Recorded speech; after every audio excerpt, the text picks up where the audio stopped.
In Pit Lane, proudly brought to you by Online Invent, websites, digital marketing and custom software.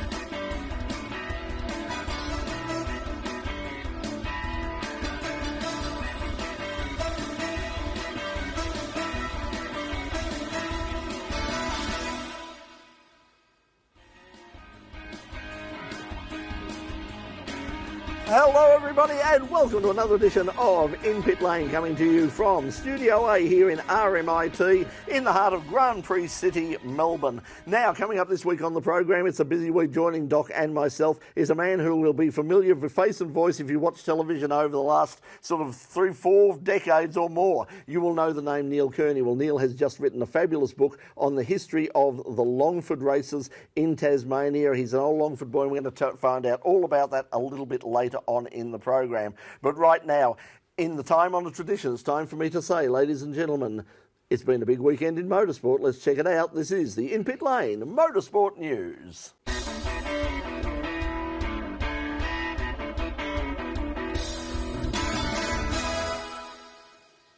Just 1 week after the world's best motorcycle racers were on track at Phillip Island, their dirt track counterparts were at Dockland Stadium in Melbourne to crown a new World Supercross champion.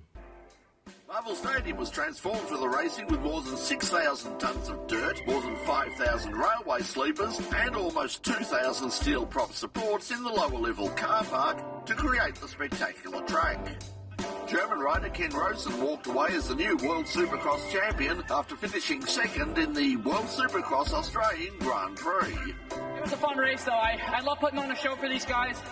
And it sounds like that I've gotten the overall possibly, which I'm so stoked about to deliver that to my team, because we did have to fight through some adversity here, and everybody in the Genuine Honda World Supercross team did such a phenomenal job, and thanks to my mechanic as well, Yariv, Martin, everybody involved. I love you guys. They did a good job. American Joey Savity won the main race, with Rosen second and American Justin Brayton in third place. The series was promoted by former Supercars boss Tony Cochran, who believes that the series has a big future. In the next 2 to 4 years, you're going to see this championship grow enormously. You know, next year is going to be somewhere between 8 and 10 rounds, spread right across the globe. You know, we've probably knocked back more cities at the moment than have been on offer because we want to go to the right places. I think what we've done with Cardiff and Melbourne, we've proven that we're going to take this to quality venues. You know, I don't think anybody's gone to Cardiff or gone here and said, oh, man, they're doing this on the cheap. You know, the 500cc championship is a world championship. That means people can watch those riders all over the world. The Superbike is a world championship, ditto. Even MX is a world championship in the sense that it does go to different countries and people do get the opportunity. Why should Supercross riders be denied that opportunity? That just doesn't, nobody can sell me in on that. So I think what you'll see is a migration over the next 3 to 4 years to us, and I think you'll see that Supercross truly can stand on its own as a world-class sport, and the athletes get the recognition on a global scale that the athletes deserve. With more than 50,000 fans filling Marvel Stadium over 2 action-packed nights, he might just be right. MotoGP title will go down to the final race after last weekend's Malaysian MotoGP at Sepang. Championship leader Francesco Bagnaia won the race, but a third to defending title holder Fabio Quartararo was enough to keep him in with an outside chance at the crown as the series moves to Valencia for the final round. Ennio Bastianini was a close second, pushing his future teammate all the way to the flag. Australia's Jack Miller finished the race in 6th place despite falling back to 21st on the first lap to give the Ducati Lenovo team this year's Teams Championship. Another win to Max Verstappen with victory in the US Grand Prix in Texas. Verstappen made a great start to take the early lead and looked set for a comfortable victory. That is until a botched 20-second pit stop dropped him back to 5th place. But He stormed back through the field to deny Lewis Hamilton his first win of the year and take a second equalling 13th season win. The victory also sealed the Constructors' Championship with Red Bull for their first since 2013. And good news on the Australian front, with Australian driver Jack Doohan getting to sample a current Formula One car when he runs in free practice 1 for Alpine at this weekend's Mexican Grand Prix. Doohan replaces fellow Australian Oscar Piastri, who of course has signed for McLaren in 2023. Well, after all the drama of the Bathurst 1000, teams are now in Queensland for the return of the Gold Coast 500 on the streets of Surfers Paradise. After a 2-year absence, drivers are keen for the challenge of the tight Gold Coast circuit. One team looking to bounce back after Bathurst will be hometown favourites, Dick Johnson Racing.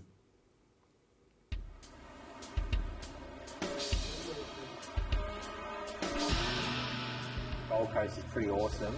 We've missed it for a few years, so I think just a hectic street track, big curbs, continuous curbs and things like that, which we don't really do anywhere else. So we've missed that for a few years, so super excited. I'm in the Shelby Pale Mustang at Gold Coast, and sort of the real sort of hardy street track. The cars are awesome at Townsville, but it's a bit of a hybrid, so to go to Gold Coast where it's wall-to-wall, pretty hectic the whole lap, I'm super excited. I think the car's going to be good. They've had success there before, so just looking forward to getting back into it. Yeah, I think we all get excited about. Not only is it a home race for us at Shelby Power Racing, stay in my own bed, but it's just a crazy atmosphere. It really is like no other event. It's a wild circuit to drive. There's nothing like thrashing one of our cars through the chicanes or up against the walls that we do at that track. So I'm really looking forward to that. A dominant performance by Kyle Larson, who led 199 of 267 laps to win the Dixie Vodka 400 at Homestead Miami Speedway.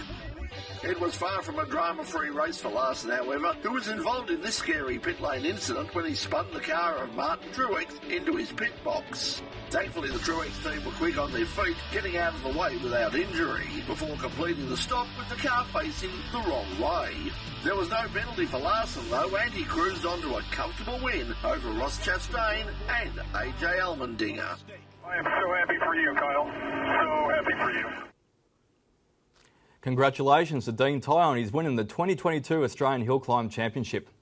The event was held at Mount Cotton in Queensland last weekend and became a one-day meeting on Saturday, after torrential downpour forced the cancellation of Sunday's racing. That's everywhere at the moment, isn't it? The win was the first for Ty, who now follows in the footsteps of his father Ivan, who won the title 3 times. And part-time World Rally Championship driver Sebastian Ogier has won the Rally d'Espagne as Toyota Gazoo Racing sealed the manufacturer's title.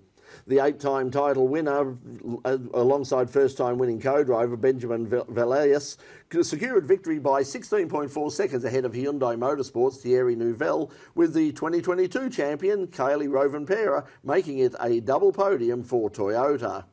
You're going to take a break now on In Pit Lane, but don't go away, because when we come back we're going to find out all about the famous Longford circuit in Tasmania with our very special guest Neil Kearney. You're watching In Pit Lane on Channel 31. Don't go away, we'll be right back.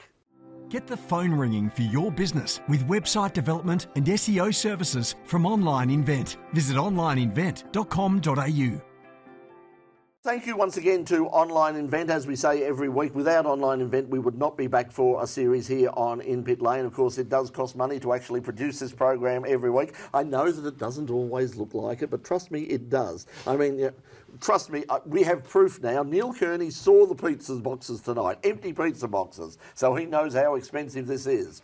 So thank you to everyone on Online Invent. As I've said every week, if you're looking to get a really good top website, if you're looking to do any SEO for your social media or anything involving sort of an online marketing or online campaign, talk to our friends at Online Invent. Especially if you're a motor racing team or series, because obviously Roy is really he's focused in on that Tailor sort it of to your thing. needs. He will tailor it to your needs. He'll give you a good deal because he's a huge fan of motorsport. And keep an eye out for his Motorsport Archive channel on YouTube as well, because we found a whole bunch more of old footage that we were going to show.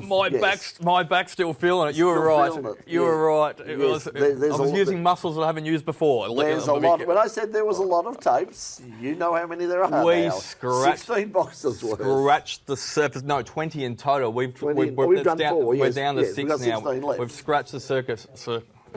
Okay, so welcome back to In Pit Lane. Well, our guest tonight is a familiar face and voice to many of you who've been watching television over the past few decades in Australia. He's worked for Channel 7, Channel 10, Channel 9. He has been through more stations than the Southern Aurora, and now you can add Channel 31 to his bingo card. He's just written a brand new book called Longford, the little town with the big motor. Ladies and gentlemen, welcome to In Pit Lane, the one and only Neil Kearney. Neil, welcome to the show. Oh, it's great. I'm just looking for the rounds of applause, but there's none here, so we don't have can clapping in this. It's kind of fallen on the budget. We'll fix it in post. Don't worry about it. First of all, I mean, for people who don't know, I mean, for a lot of us who are passionate motorsport fans of a certain age, and some of us are a certain age, tell us about Longford. I mean, what was it and when was it? Sometimes I don't believe it really happened myself. And you were there. I was there, yeah. But from 1953 to 1968, every March long weekend, the Longford motor racing would happen and be on the Saturday and the Monday. And it started off in 1953 primarily as a motorbike event. It was the Australian TT Championship. And it was around country lanes of an open road circuit.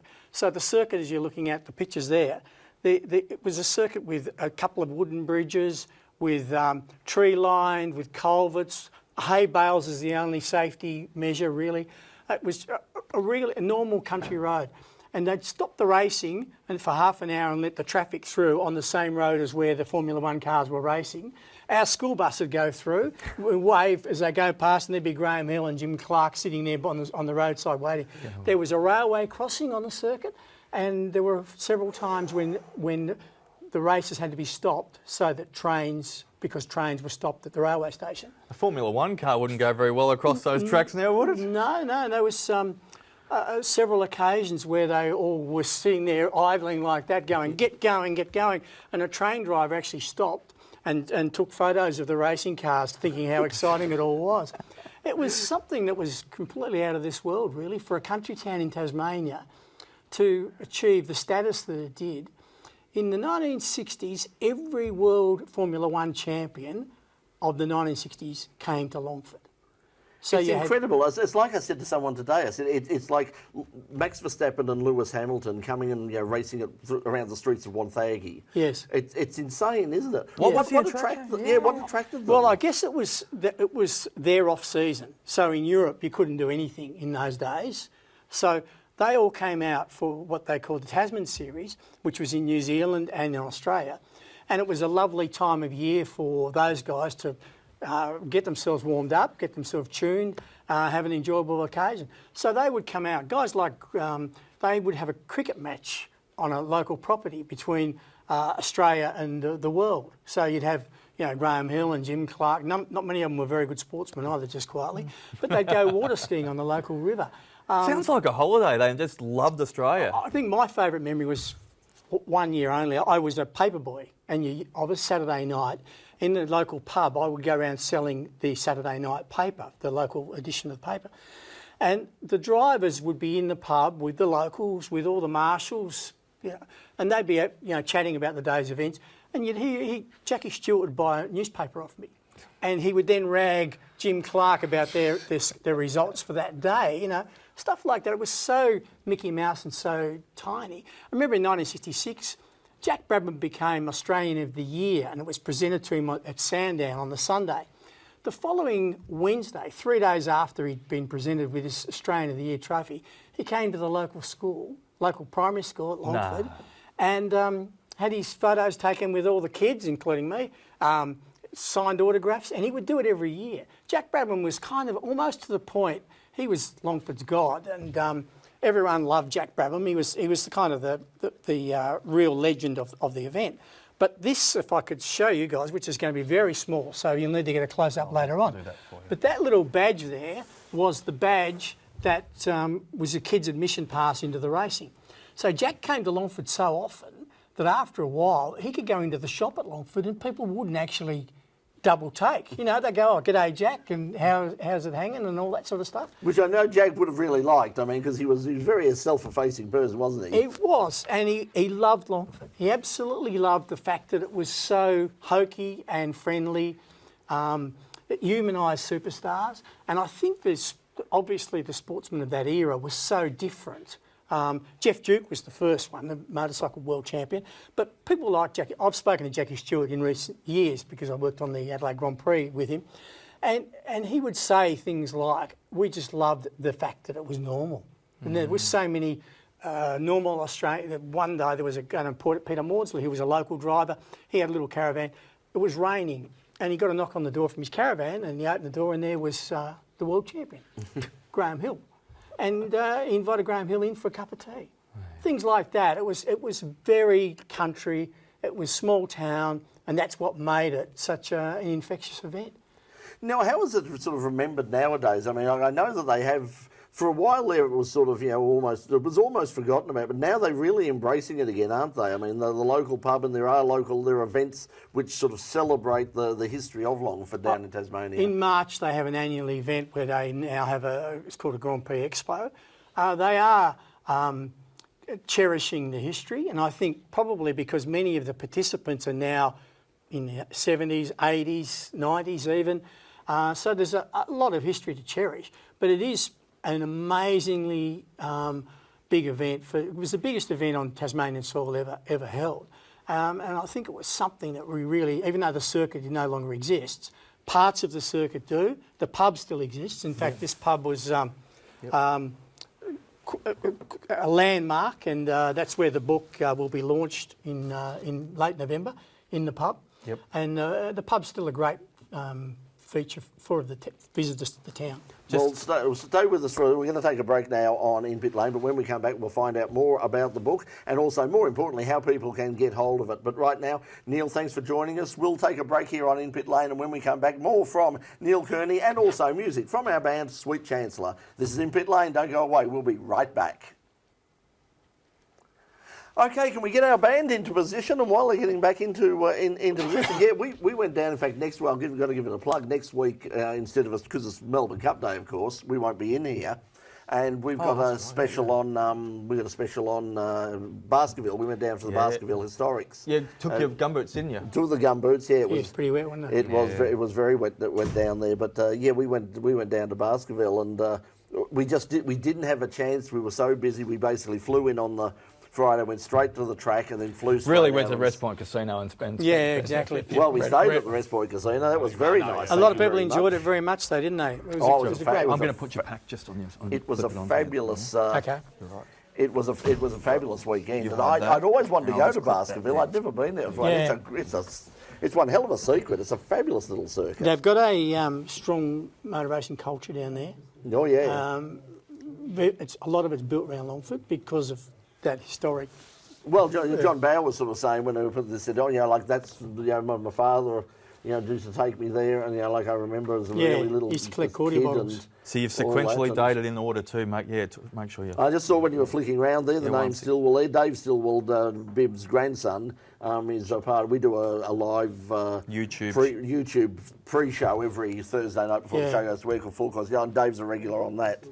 There, so we know Dave, we know the Stillwells very well. Mike's been, in fact, Bib was on the show before, many years. I reckon sourcing ago. the pictures would have been just as hard as the riding probably just flowed for you, but the sourcing the pictures, you said at the time you were doing it must have been difficult. People come out of beautiful illustrations. People come out of the woodwork though. There was the son of the local chairman. Yeah. Was 19. What year you reckon? I don't know. Where he had your thumb.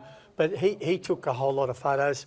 So this is the, just a matter of interest, that guy there was the local electrician. He was a local farmer, and was a local shop assistant, the dry cleaner. The committee was just normal people. Ron McKinnon, Ian Cairns and Ron McKinnon. Yeah, and they had the wife, the electrician's wife used to type all the... Is that the typewriter thing I saw there? Yeah. So that was all their Okay, correspondence. so are we ready for the band to kick off? Because the band is ready. They're sitting there ready to make some noise and entertain you. Okay. Now, some of you might remember, if you're watching on Facebook, we had Sweet Chancellor in for the second show of the year. We had all sorts of technical problems, and we said, hey guys, come back, and we'll this time we'll try and get it right. We'll iron them out. We'll iron them out. So we have ironed them out. So as a bonus for you, this is a special bonus from our friends at Sweet Chancellor, and this is Sweet Chancellor with I'm Shy. Sweet Chancellor. Get a load of this.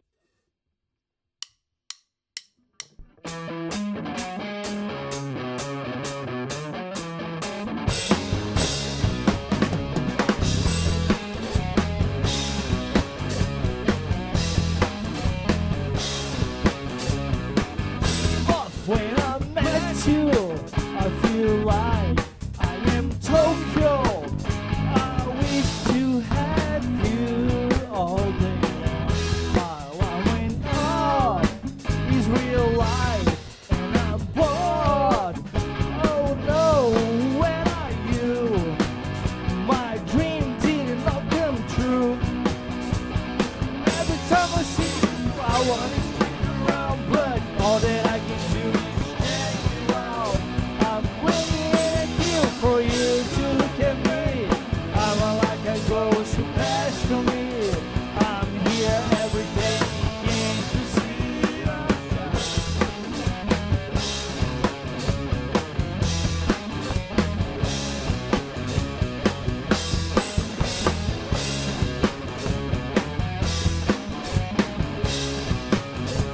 You know how bad I'm crushing on you. I got on your nice dress to look more cool. If it's not enough, I can't grow, I'm in burn. She's the coolest, I'm the door. She got her heels, I got crumbs. She could be born and Clyde. What else could make me high?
Get the phone ringing for your business with website development and SEO services from Online Invent. Visit onlineinvent.com.au. For the latest breaking news, general motorsport chat, and to have your questions answered, join the In Pit Lane crew live every Thursday night at 8:30 Melbourne time for our In Pit Lane kickoff show, Full Course Yellow. Be a part of the show live and ask your questions, leave your comments, and get ready for In Pit Lane on Channel 31 Melbourne at 9:30 p.m. We're live on YouTube, Facebook, and even Twitch. or catch up with the audio podcast on Apple, Spotify and Google. Yes, hope you will join us before the program every Thursday at around sort of 8:30 as we get ready for In Pit Lane on Channel 31. Well, just before we go, Neil, Longford, we've heard how it started. I mean, how did it all end and why did it end? I think they probably ran out of money. Safety was a big issue. All the reasons that you'd understand. But it was a sad day when Longford ended. Just on you just saying how dangerous and stuff like that it was. You've been smelling roses at Flemington in the last week over the hay bales there in the mulch. You got some fun times back when you were a kid there looking over those hay bales, didn't you? I was incredibly dangerous when you look back. It was horrific, really. It could have been a very bad accident at Longford, but. You used to get out of school early? Yeah, we did. We used to ride our bicycles down to the pub corner, stand behind the hay bales and watch the cars go around. There were 4 people killed in the 14 years, but in that era, in the 1960s and 70s, it was in World Formula One. That was a pretty horrific period, wasn't it, of accidents and fatalities. And I guess there was no sort of stress on safety in those days. Thankfully, they've changed the sport now and it's a whole lot safer. Now, if people want to get hold of the book, and it's certainly a book that's worth getting hold of. We've seen some of the photos from the book was going behind us, but that's just a small handful of the photos that are in this book, plus all those great stories. How do they get hold of this book? I think if you want to go to the website longfordmotorracingbook.com, you'll be able to buy it. I think copies are coming in the next couple of days. So it's about to hit the streets. longfordmotorracingbook.com. And what sort of investment are we looking at there? $65, hardback copy, 185 pictures, 65,000 words, some of which I've misspelled. Some of the facts might be a bit loose, but it's been an incredibly enjoyable experience, reliving, even though it was 60 years ago, to tell the stories of something phenomenal that happened in a country town, the town where I grew up. Year by year as well too, Neil. It is, yeah. It keeps chronological is about the only way you can go. But there was an amazing amount of stories and dramas, and it wasn't all fun and fiddlesticks. There were some tragedies, but it was just an amazing thing. And I thought, one day, I've been a journo for 50 years. One day I'm going to write a book about Longford motor racing. And this is it. There's been another one written 20 years ago by a guy named Barry Green, which was very, very good.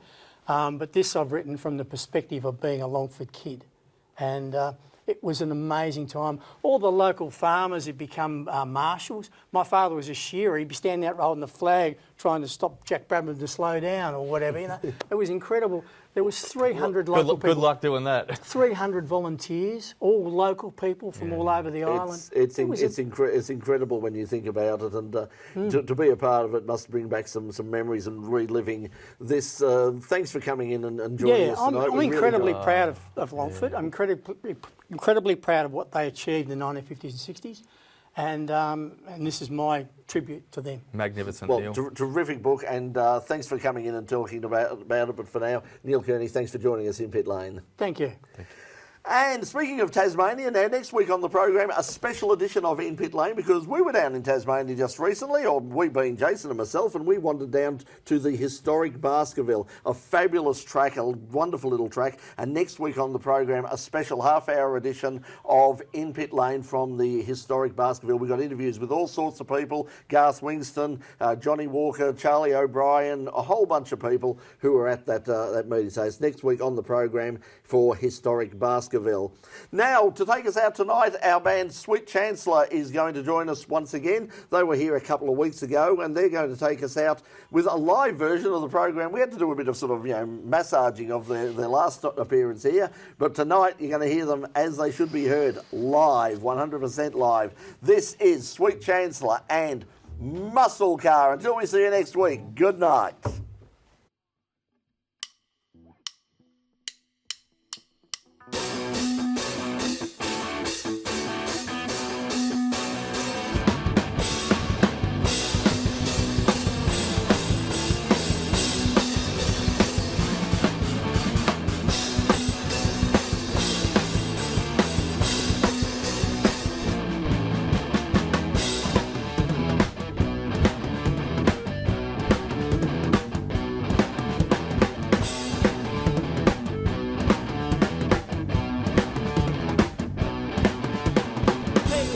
smoke coming out of the back. Horsepower, brings a tire truck.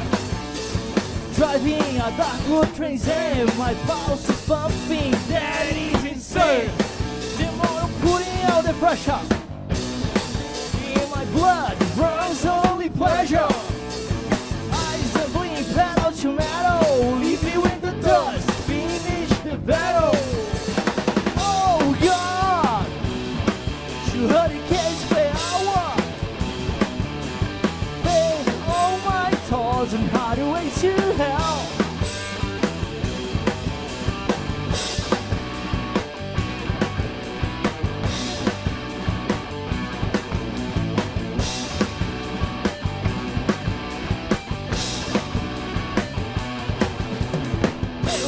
Smoke coming out of the back. Horsepower, brings a tire truck. Driving a dark wood train and my pulse is pumping. That is insane. The more I'm putting on the pressure, my blood runs only pleasure. Eyes are blinking,